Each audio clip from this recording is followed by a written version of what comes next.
Após a denúncia da Procuradoria-Geral da República, Jair Bolsonaro e seus aliados dobraram as apostas no projeto de lei da anistia. De acordo com o ex-presidente, a oposição já tem votos suficientes na Câmara dos Deputados para aprovar a medida e busca no Senado o avanço da pauta. Uma pesquisa realizada pelo Ranking dos Políticos confirmou a estratégia da oposição e revelou que a maioria dos congressistas é favorável à anistia. Segundo esse levantamento, na Câmara, 50% dos deputados apoiam essa proposta e no Senado, 46,2% dos parlamentares também são favoráveis ao perdão. Índices superiores àqueles que são contrários, e tem um percentual também de parlamentares que não responderam a esse questionamento. Mas os percentuais daqueles que são favoráveis é maior do que aqueles que são contrários. Dávila, é uma sinalização, acho que importante, representa bem esse movimento que a gente vem observando nos últimos dias, né? Cada vez mais figuras importantes da cena política se manifestam a favor desse projeto de lei da anistia. E esse levantamento, acho que reforça o que a gente trouxe aqui há alguns dias. A maioria do Congresso Nacional apoia, é favorável ao PL da anistia. A maioria do Congresso Nacional, Caniato, entende que a politização da justiça comete injustiças, que não há a individualização da pena, que não há dosimetria e proporcionalidade de penas, como bem citados aqui por Mota e Beraldo, de uma cabeleireira que pegou 16 anos de cadeia por ter pichado uma estátua, nem pichado não, escrito numa estátua com batom, que é uma coisa absolutamente absurda. E isso começa a tocar as pessoas de que não é possível viver num país onde não há proporcionalidade na execução da pena. Então isso mudou o humor no Congresso Nacional em relação à anistia. É preciso fazer valer o direito. E o que a anistia faz é resgatar a confiança das pessoas na lei. Porque quando o devido processo legal não é observado, o que se tem não é aplicação da lei, o que se tem é injustiça. E injustiças evidenciadas por penas totalmente desproporcionais aos atos das pessoas. Então, a anistia vem como uma decisão política para resolver um problema jurídico. E qual é esse problema jurídico, Caniato? Foi a politização do judiciário e de sentenças dadas sem levar em consideração a lei, mas levando em consideração uma narrativa política. Juiz que quer fazer política tem que deixar a toga e ir para o Congresso Nacional, e não usar a toga para fazer leis e agir como um membro do Congresso Nacional. A única forma de legitimar o mando daqueles que estão na política é o voto. Aqueles que não têm voto têm que se restringir à sua atividade, que é aplicar a lei e não agir politicamente. Por isso, a anistia vem ganhando cada vez mais apoio no Congresso Nacional para fazer com que a política conserte o que o direito não fez, ou seja, fazer justiça. A mobilização dos parlamentares e a aceitação, né, de deputados e senadores com essa pauta da anistia, o chamado PL da anistia. Levantamento feito, a maioria aprova essa proposta, Cristiano Beraldo. Pois é, porque justamente existe essa evidência muito fácil de ser assimilada até pela população e, obviamente, num caso de repercussão tão grande como esse, os parlamentares eles estão se posicionando conforme a satisfação que eles darão para as suas bases eleitorais. Então, quando há uma evidência de que estão sendo cometidos excessos e que as penas aplicadas para as pessoas que foram presas em 8 de janeiro são completamente incompatíveis com as penas aplicadas às pessoas que fazem, criminosos, que fazem barbaridades contra a sociedade de bem, obviamente há essa percepção de que há um desequilíbrio, que para a nossa justiça é mais importante penalizar de forma severa a cabeleireira do batom do que um estuprador, um assassino, um assaltante, um traficante de drogas, e isso para ninguém faz sentido. Então, os parlamentares eles se mobilizarão porque a mensagem vinda da sociedade está no sentido de que é preciso provocar uma correção. Eu acredito que a solução política será dada, mas tenho grande dúvida se esta solução política será validada pelo Supremo Tribunal Federal. Me parece que teremos uma disputa importante. E destaco, para o Supremo não é importante ter razão no final, mas levar esta discussão até depois das eleições de 2026. Pois é, Mota, essa mobilização política do Congresso Nacional representa o quê? Quando a gente traz os números dessa pesquisa que foi realizada com deputados e senadores. Você não acha que vai muito além da insatisfação com as penas que foram impostas aos manifestantes dos atos do dia 8 de janeiro? Porque parece que também é um canal para que os parlamentares se manifestem contra algo que eles não estão concordando, olhando, claro, para a Suprema Corte. Claro, tem a questão das penas, mas vai além disso, né? É lógico, vai muito além disso, Caniato. As penas são o produto final, mas eu acho que o aspecto mais importante disso tudo é o devido processo legal. As inúmeras etapas em que o que se entende o devido processo legal no Brasil não foi respeitado. A começar com a prática, que pelo menos no meu tempo de vida era inédita, eu não sei se o Beraldo ou o Dávila já tinham visto isso alguma vez, mas o fato de um tribunal abrir um processo de ofício, para mim, é um ato revolucionário. Virou de cabeça para baixo tudo o que eu entendia como república ou Estado de Direito. Se um tribunal, ele próprio, abre um processo, conduz investigações, julga alguém, dá sentença, inclusive em casos em que os membros do tribunal estão envolvidos, para que você precisa de qualquer outro poder dentro da República? Está tudo contido ali. Eu acho que essa percepção ainda não chegou a muitos parlamentares, ou talvez muitos deles nem se interessem por isso, porque estão ocupados com outras coisas, como, por exemplo, emendas. Mas eles têm que entender que mais cedo ou mais tarde essa água vai bater no pé deles, depois vai subir até chegar à cintura, depois vai chegar na altura do queixo, porque nenhum poder legislativo faz sentido num ambiente republicano em que o poder judiciário é um poder dominante, tem a última, não, eu ia dizer tem a última palavra, não, tem a primeira e a última palavra. Então, eu acho que o Congresso Nacional precisa prestar muita atenção nisso, porque o tempo está se esgotando para que o Brasil retome o caminho normal. No final do comentário do Beraldo, Dávila, ele menciona a possibilidade do caso ser ajuizado para o Supremo Tribunal Federal, a depender do entendimento do Congresso para o PL da anistia. E eu acho que a gente acaba caindo naquela questão que você trouxe certa vez de uma escalada das tensões entre poderes da República, né? Cada vez mais esticando a corda, e a gente poderia desembocar em um cenário desconhecido, né? Uma situação desconhecida, uma ruptura, uma crise institucional como nunca antes nós vimos. O que a gente precisa considerar para essa possibilidade, que seria terrível para um país que já tem uma porção de problemas, né? Seria terrível, Caniato, porque, no fundo, quando nós vivemos um clima de tensão durante muito tempo, nós perdemos a referência de que podemos estar muito próximo daquele ponto de não retorno, ou seja, que mais um pequeno fato acaba descambando completamente a situação e implodindo a nossa democracia que nós conquistamos com o suor e a dedicação e a determinação das gerações passadas. Isso seria uma traição da nossa geração com as gerações passadas que lutaram para fazer a democracia voltar ao Brasil.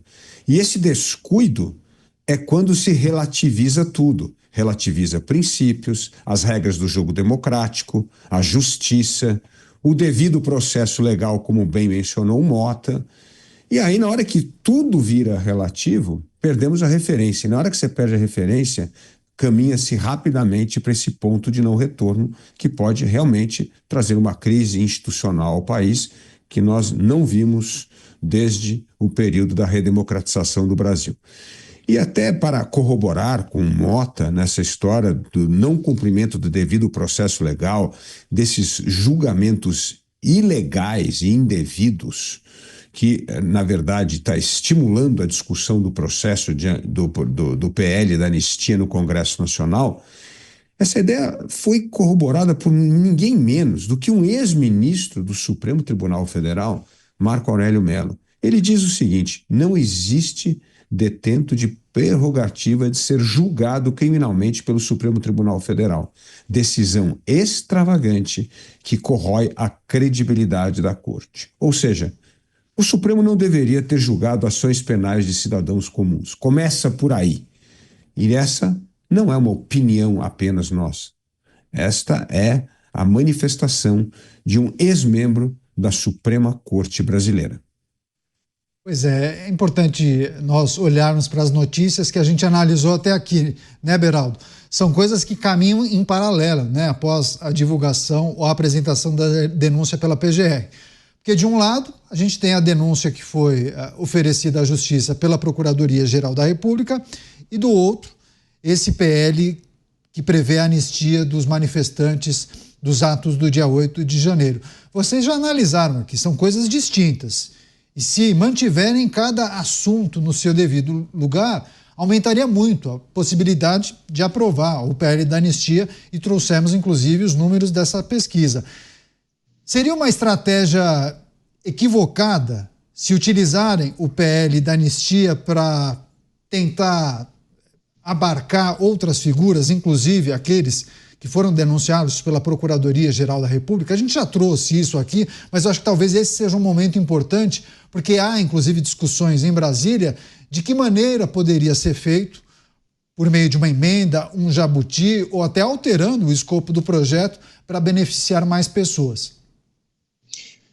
Pois é, Caniato, como eu falei, quando se fala nas duras penas que estão sendo aplicadas aos manifestantes de 8 de janeiro, há um consenso popular, né, além do meio político, mas num consenso também entre os brasileiros de que há ali um excesso, né, nas penas que estão sendo aplicadas, e isso, obviamente, dá legitimidade a um projeto de anistia que justamente resolve esse desequilíbrio que está sendo percebido de maneira bastante ampla no judiciário brasileiro.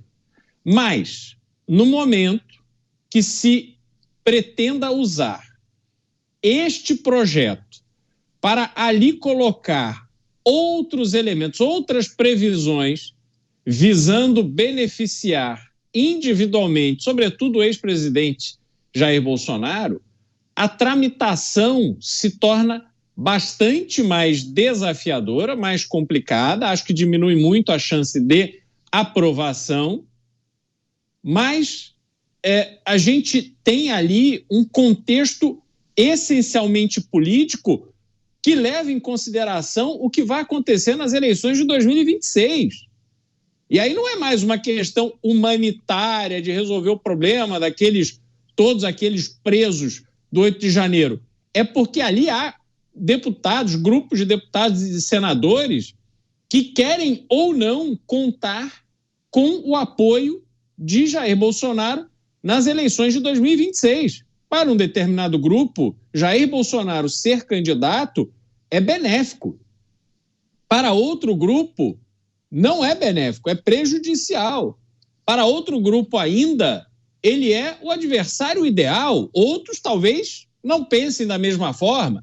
Então, os cálculos políticos e eleitorais serão feitos no sentido de cada um se posicionar em nome da sua própria sobrevivência política.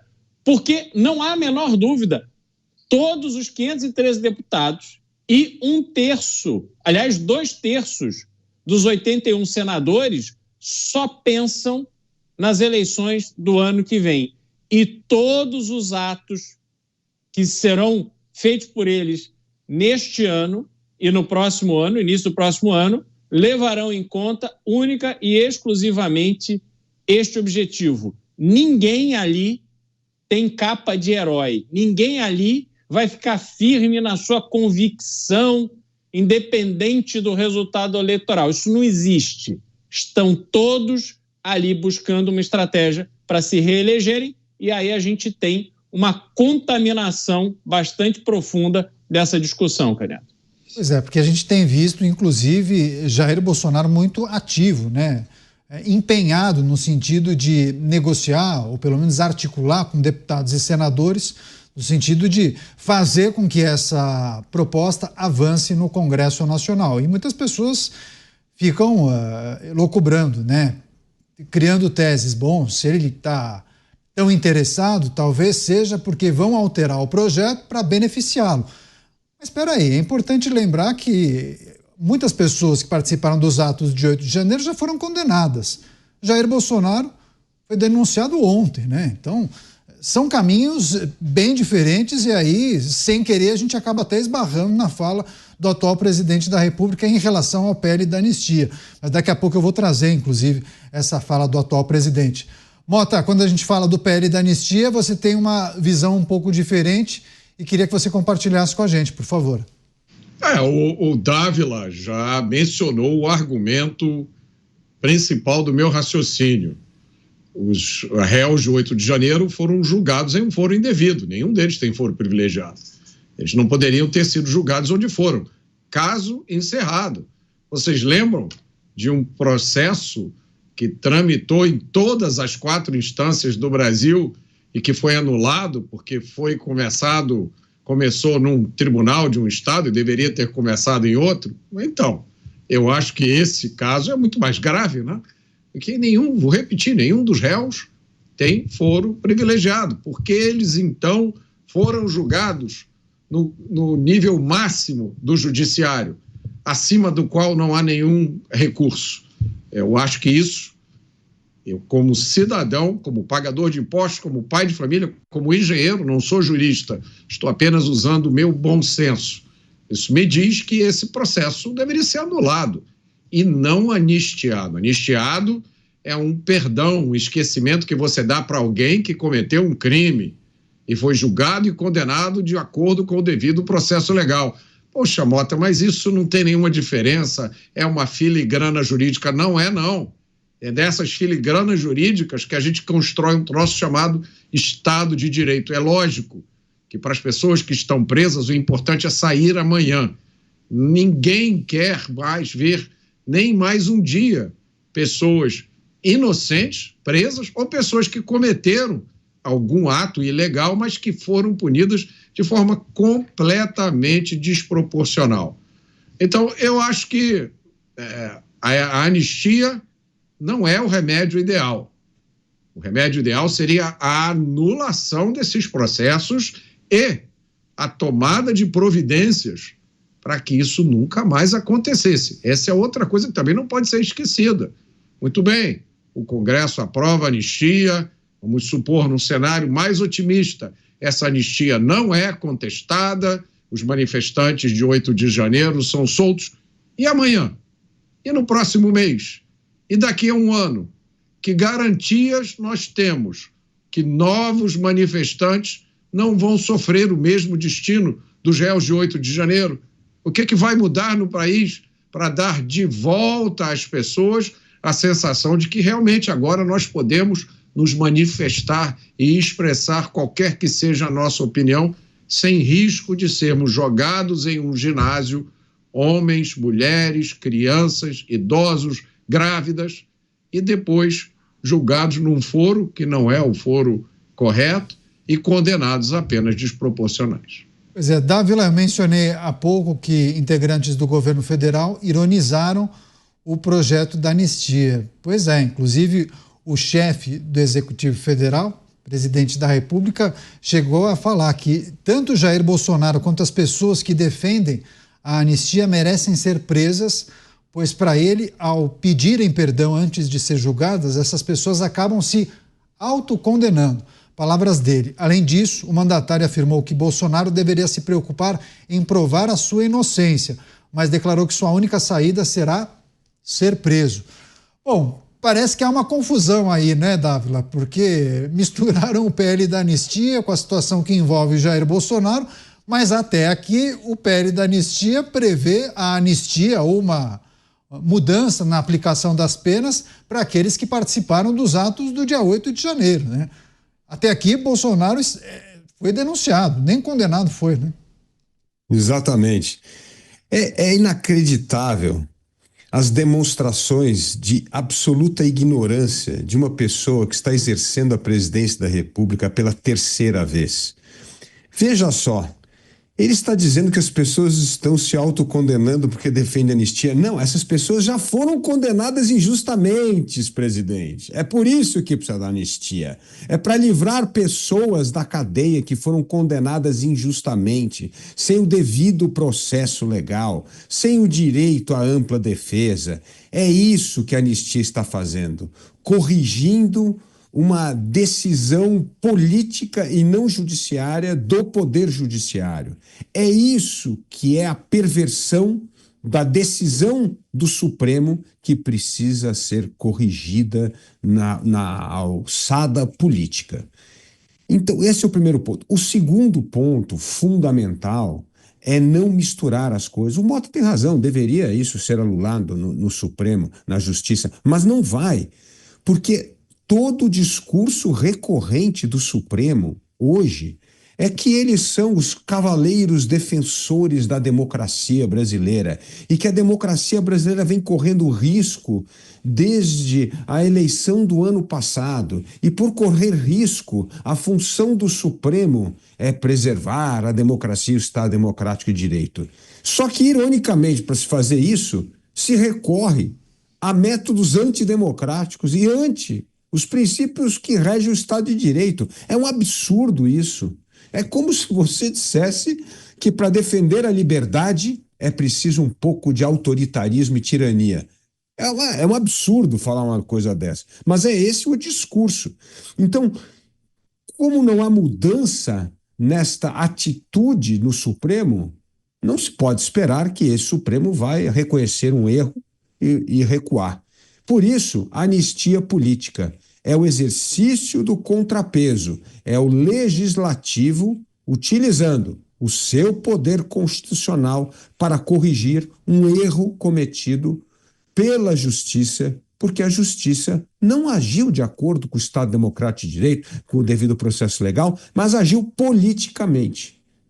Por isso, o presidente da República primeiro precisa entender qual é o teor da anistia. A anistia é perdoar pessoas condenadas injustamente, e não aquelas que estão respondendo o processo ainda.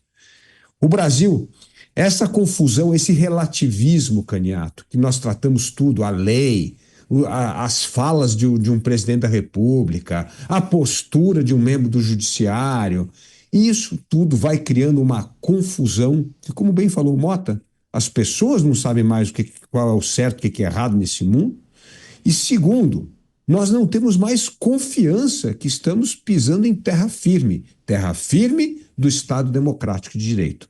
O Brasil precisa tomar muito cuidado nesse momento. E o Brasil, como o Mota fala, o Estado brasileiro, principalmente aqueles que exercem cargos públicos, não se pode mais banalizar a lei, o Estado Democrático de Direito e o devido processo legal, sob risco de colocar em risco a própria democracia. O Brasil inteiro ligado na Jovem Pan, é um momento muito importante do país, e os nossos comentaristas fazendo as análises que você precisa acompanhar. Agora, Cristiano Beraldo, presidente da República, dizendo que Jair Bolsonaro está provando que é culpado e que cometeu crime quando ele pede anistia. E aí, claro, várias pessoas mencionando que o presidente acabou fazendo uma confusão, porque ninguém está pedindo. O PL da anistia não é para Jair Bolsonaro, é para os manifestantes do dia 8 de janeiro. E aí fica claro que parece que os integrantes do governo não leram a propositura, né? O texto do projeto de lei. Fica claro que há uma grande confusão, mas isso acaba rendendo muitas manchetes, né, Beraldo? Caniato, talvez essa queda que houve, que o presidente teve na sua casa, no banheiro, ele fez uma descrição ali sobre o evento, acabou batendo a cabeça, foi ao hospital, levou pontos, cancelou viagens e tal. Talvez essa queda tenha produzido algum tipo de confusão e esquecimento no presidente, mas eu gostaria de lembrar a nossa audiência, a audiência imensa que prestigia a Jovem Pan nesse momento, lembrar que foi justamente o presidente, o atual presidente da República, que em outras épocas não se interessou por anistia, não, mas fez um plano de salvo-conduto, porque a então presidente da República combinou com ele por telefone, numa ligação que foi gravada por grampo autorizado pelo Judiciário Brasileiro, dizendo que um encarregado da então presidente, que hoje está aí todo pimpão exercendo cargo de ministro no atual governo, corresse lá com um documento para que ele tomasse posse como ministro, para evitar de ser preso. Olha o que era o Brasil, olha onde chegamos hoje. Cadê a memória das pessoas? Como é que se dá uma declaração dessa, claramente desconectado da realidade atual e do que está sendo discutido, se esquecendo do que ele próprio fez para tentar se proteger, para tentar usar o Estado brasileiro para que ele não respondesse pelos crimes que estava sendo acusado e pelas penas que decorreriam daqueles crimes. Então, Caniato, o Brasil vive hoje um grande faz de conta, onde cada um aponta o dedo para o outro, querendo fazer valer uma narrativa, mas a verdade é muito fácil de ser encarada. Ela está aí na nossa cara e a população brasileira não pode mais ser feita de bobo. Nós não podemos ficar ignorando fatos e aplaudindo discursos que são absolutamente desconectados da realidade. Então, Caniato, mais uma demonstração de que pessoas que hoje ocupam cargos dos mais importantes do Brasil não estão à altura da responsabilidade que as urnas lhes conferiram e que as indicações políticas os deram. Programa Os Pingos nos Is, recebendo as pessoas que nos acompanham também pelas emissoras de rádio espalhadas por todo o Brasil. A gente agradece muito a parceria diária aqui na Jovem Pan News, no programa Os Pingos nos Is. Claro, assuntos difíceis, é um momento difícil da nossa nação, mas a gente traz e debate tudo sem nenhum tipo de receio, sempre com respeito. E é importante a gente, inclusive, destacar uma pesquisa que foi feita por um instituto que aponta que a maioria do Congresso Nacional, a maioria de deputados e senadores, defende a aprovação do PL da anistia. Inclusive, a gente vai acompanhar esse tema, esse debate crescendo, porque há um entendimento de que isso será colocado em pauta o quanto antes, mas também é preciso avaliar a maneira como as lideranças políticas têm se manifestado a respeito. Estamos também destacando as falas do atual presidente da República, Mota. Concedeu uma entrevista, inclusive para uma emissora de rádio bem tradicional aí do Rio de Janeiro, e aí ele foi perguntado sobre a questão que envolvia o PL da anistia. E eu acho que o pessoal da comunicação não fez o briefing adequado, ou ele não está inteirado sobre o assunto. Ele disse que Jair Bolsonaro deveria estar dizendo que é inocente e não pedindo anistia. Mas aí alguém deveria ter avisado que o PL da anistia não é para Jair Bolsonaro, e sim para os manifestantes que participaram dos atos de vandalismo nos prédios públicos no dia 8 de janeiro. É uma confusão, mas que acaba rendendo, inclusive, comentários e manchetes, viu, Mota? Não há confusão nenhuma, Caniato. Essa é a turma que pede pena justa para assaltantes, estupradores, sequestradores.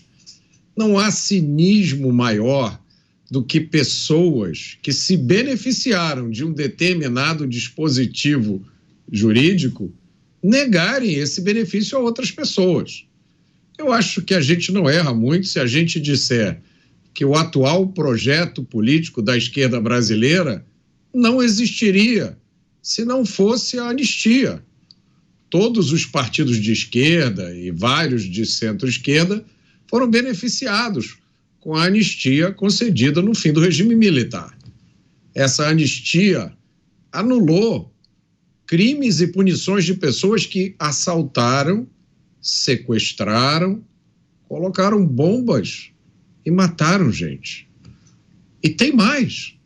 Muitos desses, abre aspas, guerrilheiros, fecha aspas, e terroristas, depois da anistia, conseguiram ser indenizados pelo Estado brasileiro, com pensões e valores milionários. Um dia, o Congresso Nacional precisa se debruçar sobre isso. E depois de receber a anistia, ter os seus crimes riscados do caderninho e receber muito dinheiro, essas pessoas vieram a ocupar posições de poder justamente naquele Estado que elas combatiam com armas. Esse Estado que elas agora querem usar como instrumento para destruir seus adversários políticos. O Dávila já trouxe suas impressões sobre a possibilidade de avanço do PL da anistia se ele for tratado exclusivamente para aquelas pessoas que participaram dos atos de depredação do dia 8 de janeiro. Agora, tem uma questão simbólica e política, caso esse projeto de lei seja aprovado, né, Dávila? Porque ele transcende a questão de beneficiar Jair Bolsonaro ou não com um jabuti. Risquemos essa possibilidade. Imaginemos que esse projeto seja aprovado e beneficie somente aqueles que participaram dos atos do dia 8 de janeiro. A aprovação teria um peso muito importante para aqueles que foram denunciados no dia de ontem.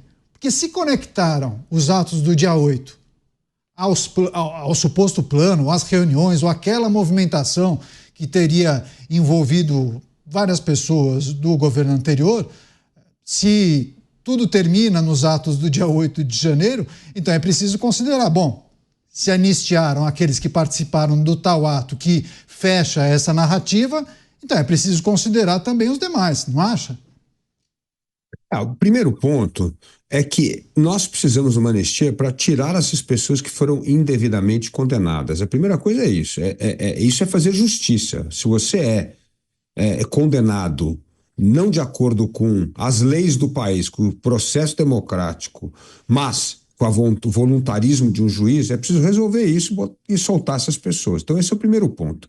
O segundo ponto é que, mesmo após a anistia, nós precisamos virar a página, porque nós temos hoje uma narrativa, como você bem colocou, na Procuradoria-Geral da República, que tudo começou lá atrás, quando Jair Bolsonaro, e nesse caso indevidamente, criticava o sistema eleitoral brasileiro, a legitimidade do sistema eleitoral brasileiro, e eles vão construindo uma narrativa que culmina no 8 de janeiro como o grande ápice que era para ter acontecido um golpe e não aconteceu. Mas o fato, voltando aqui ao caso, onde estão as provas? Porque se não tiver materialidade, você pode escrever a história que você quiser. Aliás, um roteirista de cinema faz isso. Ele pega fatos e cria uma narrativa, um roteiro. Mas roteiro não é verdade. Roteiro é uma ficção. Fato, no Código Penal brasileiro, se não houver materialidade para mostrar que aqueles fatos concretos, você não tem uma ação criminal. Então, assim, não dá para passar por cima disso e achar assim, essa narrativa faz todo sentido. Bom, quando você vai ao cinema não faz todo sentido aquele filme que você vê, porque tem um roteiro bem construído. Mas o roteiro não significa que aquilo é verdade. Então, a gente não pode misturar as duas coisas.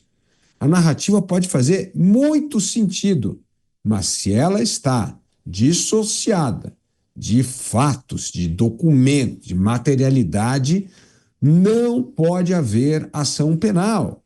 Então, por isso que não adianta criar narrativa. Essas pessoas estão presas estão presas e precisam ser soltas porque elas foram presas indevidamente. E isto é que é a anistia fazendo justiça. Não vamos confundir, Caniato, narrativa com fatos, versão com a lei. É preciso ter fatos, materialidades e seguir a lei, e não seguir uma historinha bem contada.